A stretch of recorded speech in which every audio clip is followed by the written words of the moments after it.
صلی علی رسولہ الکریم اما بعد عن سهل بن معاذ عن أبيه رضي الله تعالى عنه عن رسول الله صلى الله عليه وسلم أن رجلا سأله رسول الله صلى الله عليه وسلم فقال أي الجهاد أعظم أجرا قال أكثرهم لله تبارك وتعالى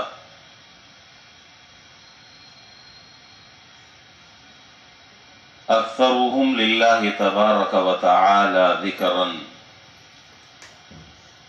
إلى آخر الحدیث۔ یہ ایک حدیث ہے جو تفصیل کے ساتھ اور مکمل تشریح کے ساتھ غالباً 28 رمضان کو فجر کے نماز کے بعد بیان کی تھی۔ تقریباً 1 مہینہ ہو گیا ہے، باتیں وہ بھول گئے ہوں گے آپ، لیکن حدیث اور روایت چونکہ اہم ہے اس لیے اختصار کے ساتھ مختصر وقت میں وہ حدیث میں آپ کے سامنے دوبارہ ذکر کر دیتا ہوں۔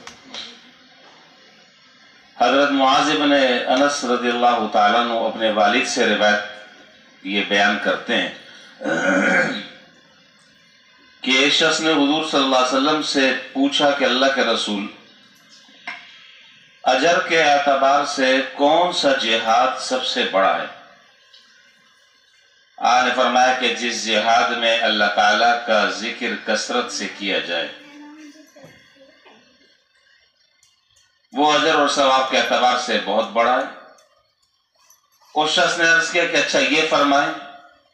فَأَيُّ الصَّائِمِينَ أَعْظَمُ ذِكْرًا، روزے داروں میں کون سا روزہ دار بڑا ہے، یعنی کس روزے کا ثواب اور اجر بہت زیادہ ہے؟ تو آپ نے جواب دیا کہ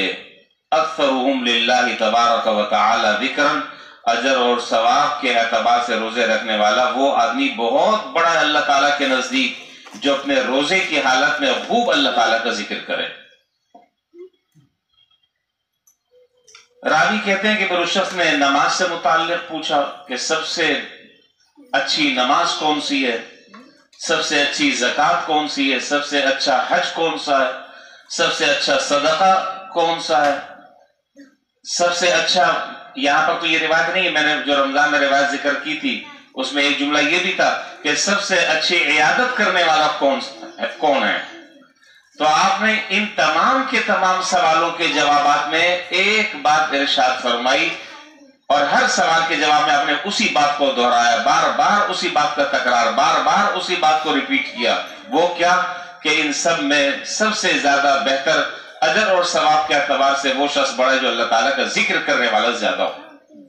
تو یہاں اس روایت سے بتلانی یہ بات مقصود ہے کہ ہر وقت اللہ تعالیٰ کا ذکر کرنے والے آدمی کا اللہ تعالیٰ کے ہاں بہت بڑا مقام اور مرتبہ ہے اور اجر اور ثواب کے اعتبار سے اس آدمی کا بہت بڑا درجہ ہے۔ اور میں نے پہلے بھی کسی مرتبہ کسی موقع پر عرض کیا تھا کہ اللہ تعالیٰ نے کسی بھی عبادت کی کثرت کا حکم نہیں دیا۔ کہیں پر نماز کے بارے میں آپ کو قرآن میں نہیں ملے گا کہ نماز میں کہیں کثرت سے نماز پڑھنے کا حکم ہے، کہیں پر بھی نہیں ہے۔ روزہ کثرت سے رکھنے کا حکم ہے، نہیں ہے۔ ایک عبادت ہے جس کا ذکر قرآن کریم میں جس کو کثرت سے کرنے کا حکم ہے، وہ ذکر ہے۔ یا ایھا الذین آمنوا اذکروا اللہ ذکرا کثیرا وسبحوہ بکرۃ واصیلا، خوب ذکر کرو اللہ تعالیٰ کا، صبح اور شام اس کی تسبیح بیان کرو۔ اور شریعت نے جس چیز کو جتنی زیادہ کثرت سے کرنے کا حکم دیا ہے اتنا زیادہ اللہ تعالیٰ نے اپنے بندوں کی کمزوری کا خیال رکھتے ہوئے اتنی رخصت بھی دی ہے۔ نہ آپ کو وضو کرنا ضروری ہے، نہ قبلہ رخ ہونا ضروری ہے، نہ سر پر ٹوپی لگانا ضروری ہے، نہ جائے نماز بچھانا ضروری ہے، نہ مسجد میں آنا ضروری ہے۔ جی کہیں پر بھی آپ ہو اور کسی بھی حال میں ہو، کسی بھی وقت ہو، کوئی بھی اللہ تعالیٰ کا آپ کی زبان پر ذکر آ جائے اور اللہ تعالیٰ کی تسبیح اور تحمید کے کلمات آپ کی زبان پر جاری ہو جائے کثرت سے، تو آپ ذکر کثرت سے کرنے والوں میں شمار ہو جائیں گے۔ اچھا، جب ان صاحب نے یہ سوال کیا تو اس مجلس میں حضرت ابوبکر رضی اللہ تعالیٰ عنہ اور حضرت عمر رضی اللہ تعالیٰ عنہ بھی موجود تھے، جو اجل خلفاء صحابہ میں حضرات شیخین ہیں۔ تو حضور صلی اللہ علیہ وسلم کی زبان مبارک سے جب یہ بات سنی اور یہ جب جواب سنا کہ تمام کے تمام سوالات کے جواب میں حضور یہی ارشاد فرما رہے ہیں کہ وہ آدمی زیادہ اللہ تعالیٰ کے نزدیک بڑا ہے، ثواب اور اجر کے اعتبار سے اس کا مرتبہ بہت بڑا ہے جو اللہ تعالیٰ کا ذکر کرنے والا ہو، تو حضرت عمر رضی اللہ تعالیٰ عنہ سے حضرت ابوبکر رضی اللہ تعالیٰ عنہ نے حضرت عمر رضی اللہ تعالیٰ عنہ سے کہا کہ یا ابا حفص ذهب الذاکرون بكل خیر، یہ حضرت عمر رضی اللہ تعالیٰ عنہ کی کنیت ہے، ابو حفص ان کی کنیت ہے، اور عرب میں اس کنیت کا رواج ہوتا تھا، عام طور پر لوگ نام ذکر نہیں کرتے تھے، کنیت کے ساتھ پکارتے تھے۔ تو حضرت ابوبکر رضی اللہ تعالیٰ عنہ نے حضرت عمر سے رضی اللہ تعالیٰ عنہ سے کہا کہ اے ابو حفص، ذکر کرنے والے تو ہر طرح کی بہتری میں سبقت لے گئے،